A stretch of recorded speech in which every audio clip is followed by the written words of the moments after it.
Alright, now we're going to be getting into strong acid and strong base titrations. And so it's related to this dot point just here.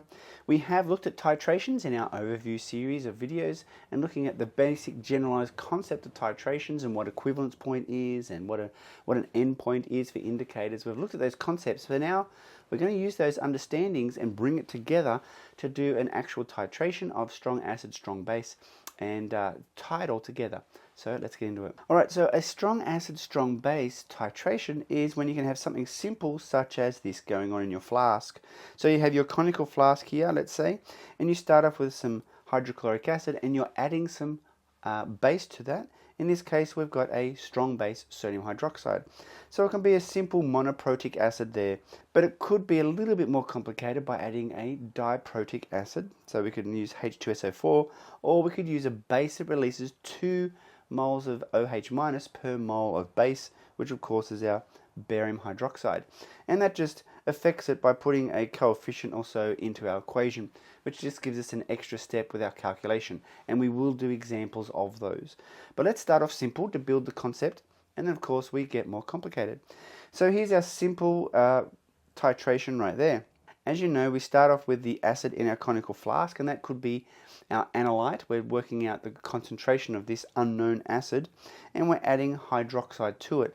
And so as we add hydroxide to this flask of analyte, we have this reaction here going, and we can convert from our full equation to our net ionic equation. And basically all we're doing is just a neutralization, enthalpy of neutralization, which we've done before. And so as soon as we start adding base, this OH minus joins with a H plus to give us water, so the pH starts to increase. Now with strong acid, it starts off very low, right, and it's going up gradually like so. Right, so this region here, right, we're seeing an increase in pH, and then as we go up, we reach a certain point that all of a sudden the pH jumps several pH units. So we've gone from here, probably pH 2, pH 3, 3.5. Within a drop or two, it jumps really high. And so that's telling you we've pretty much reached the end of the reaction, because when we have strong acid, strong base, we will reach a point, as we know the equivalence point, where it should be pH 7, where they're neutral. If we add more base, it keeps going up higher, up to a very high finishing point around pH 12. So what we want to do is we want to stop at the equivalence point where it's pH 7. So the characteristic shape of our curve starts off low, then it goes up really fast, and then finishes really high. And it has a pH or equivalence point of pH 7. How do we know when to stop that? Of course, we add an indicator. And in this instance here, within one drop, we can go from pH 4 to pH 10 in one drop, right? Very, very high. So we want to choose an indicator within that range. It's going to change color to tell us to stop adding our base. And in this instance, it's phenolphthalein.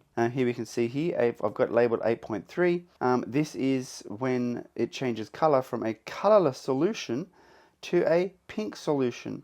Now, a very faint pink, that's our endpoint. If we add too much base, then it becomes too red, and we've gone way past our equivalence point. So we want to make sure that we stop the titration when we're at this nice pale color, that the color remains there for at least 30 seconds or more, and that's telling you we're at the equivalence point. Alright, so let's do this question here. It says a series of 25 ml aliquot samples of our standardized barium hydroxide were titrated with nitric acid as shown.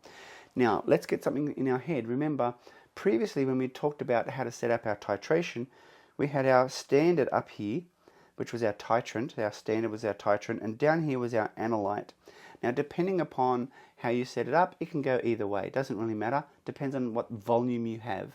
In this instance, it's telling you that down here we have an aliquot sample of our barium hydroxide. It's been already standardized. So this is our standardized solution here, and here is the analyte. So we're adding the analyte, the solution we don't know the concentration of, to a known volume of standardized chemical. And so our aliquot in this instance is our aliquot of our standard barium hydroxide. And so here is the data here for barium hydroxide. We know that we've got a specific volume in our aliquot, 25. we know the concentration, which is 0.12, and we've got our analyte up here as our nitric acid, and we don't know the molarity. We want to work out the molarity. So of course we start our titration, we start adding our nitric acid to our barium hydroxide, and then that'll change color at the end point. Now we're starting off with barium hydroxide and we're adding acid. So we've got a strong base, strong acid, so we can use phenolphthalein. So if we put phenolphthalein into here, it's going into a base, so therefore it's going to be pink. And when we add the acid, that's going to decrease the pH, so it should go from pink to colorless. Now when we do the titration, we do a rough titration first, and we can see here that our rough titration said that after adding 20.4 mils, that is when we reach the end point. Then we do the next titration and we slow down when we get close to that value, and we can see here that at 18 mils or so, that's where the end point is. So this is more precise than our first rough titration, and so we don't use that first titration value. We use these ones here, and we can see that they're within 0.1 of a mil. And so when we have consecutive titers that are 0.5 or less, we call them concordant titers. So a titer is just one particular titration, so that's one titer. This is a second titer. This is the third titer. And when those three titers are within 0.5 of each other, which all of these are, we call them concordant titers. And they're the ones that we use to take an average of. We ignore the rough one. So what we do is we take an average, and we can see our average is 18.13, so we put that in there, 18.13. But of course we've got to change that value to litres.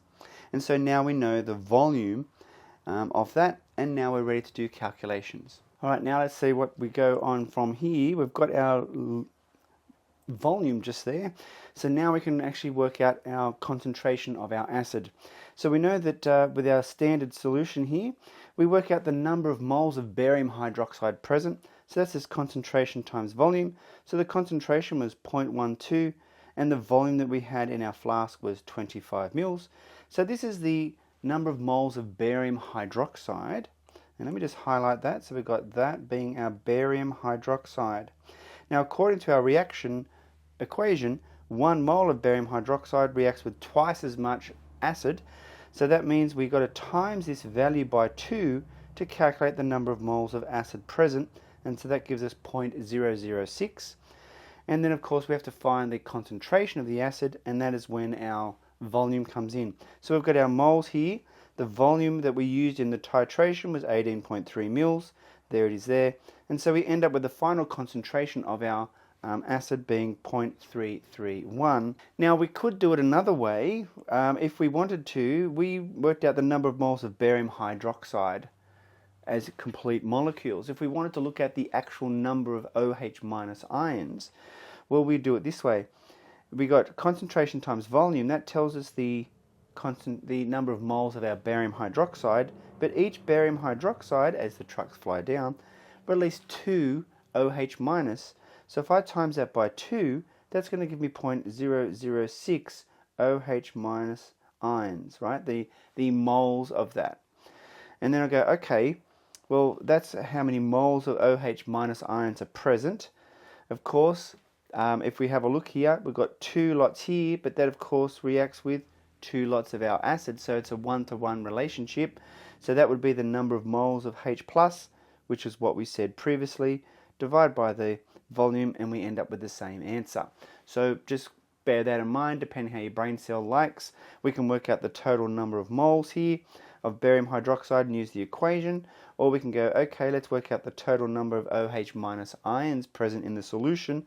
Then that will have to be the same amount of H+ ions, and so that's why it is the same just there. Alright, so that is our introduction to strong acid, strong base. I've just put this last slide here to show you that we've got our poster that looks at these features in more detail, and we will do another video that looks at our shapes of our pH curves when we start comparing these titrations together, and we'll come back and we'll look at all of these aspects with these detail in another video.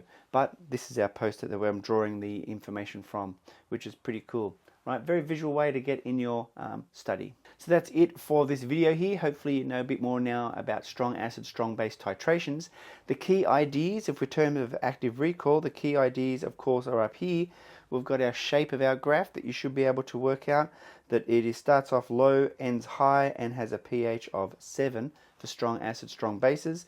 We then looked at an idea of having a diprotic base, right? Not diprotic in terms of H+, but we have a base that releases 2 hydroxide ions. We then have, of course, graphing. We looked at the equivalence point. We then looked at our phenolphthalein indicator, which is a good indicator to use because it changes color very close to the equivalence point of 7. So that's it for this video. Make sure you have a go at the worksheets that are attached below the video if you're in our school homework lab. Of course, click on the Kahoot revisions as well, and I'll see you in the next video.